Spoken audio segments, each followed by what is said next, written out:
at this. Underneath it is this new Type R FL5. This is strange. There's an Endlink here, Endlink here, and another Endlink up here. Don't really know what's it for. Nathan, any guesses what's it for? One sway bar. Other two, I'm not sure. Yeah. So I think this is for. I don't know. It's weird. Honda. Comment below if you know what the hell this thing's for, because we have no idea. I think it just helps keeps the alignment straight. Because the tie rod's hella far back.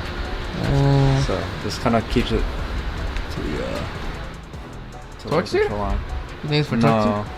I think the torque steer is, to prevent torque steer, it's built into the oil control arm, and then the way the dampening set up. Torque steer is like it's kind of hard to explain. Like it also depends on the distribution of the power.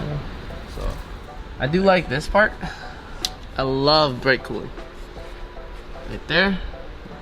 Straight out into here, which then it's there. Although I don't know why it's hitting the calipers. I would assume it hit. Oh, never mind. There's nothing else for it to hit. Anyway, it's just exhaust. It's one piece. I like how it tells you which way it's pointing. You see this? Huh? It tells you where to point it. yeah. Oh, why confuse you there? That's pretty cool. And then there is the 3-bolt thing, whatever it's called. And I've gotta weigh this exhaust too. I don't know how we're gonna weigh it. It's gonna be awkward weighing it. We have to weigh it by the tips or lean the whole thing up. Yeah. But if you look over here, this is what's going in today.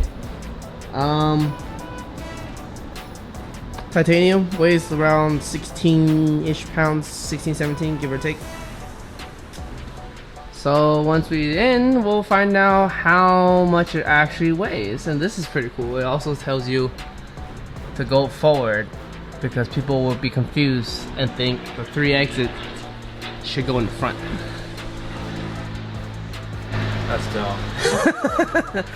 I'm sorry, but that's dumb. That's really dumb. And you know, people don't read, so it's not hard to think that people don't understand which way the exhaust goes. If they can afford this car, they better be smart enough to know what's what. Come on now.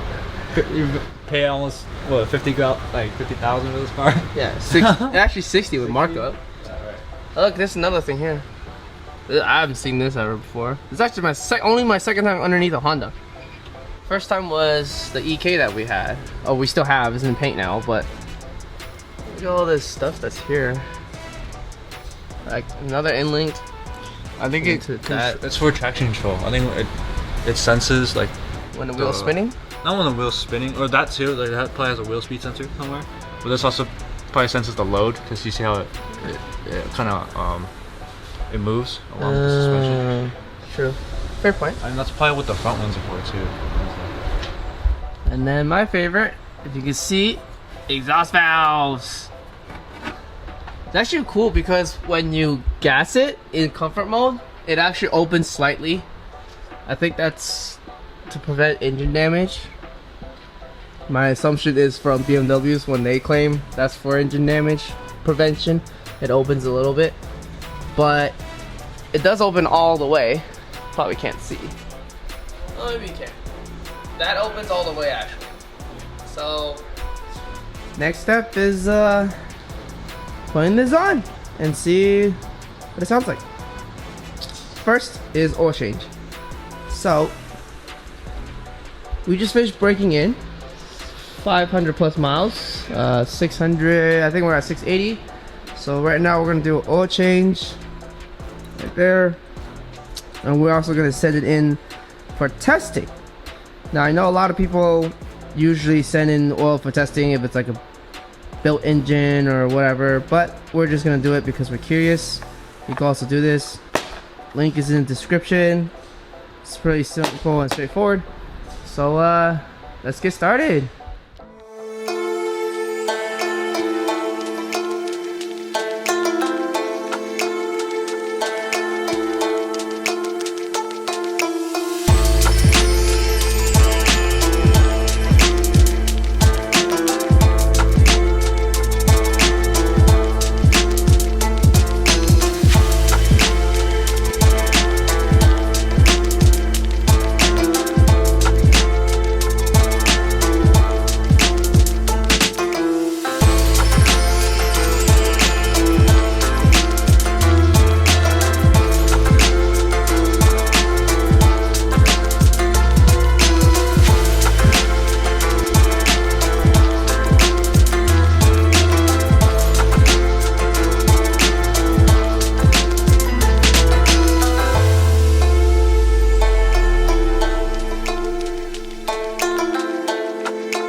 off to get tested. And then we will update you when we get it back. And now, this is going in. So, make sure to subscribe and follow us if you want to see sound clips and installation video of our titanium exhaust. See you next time.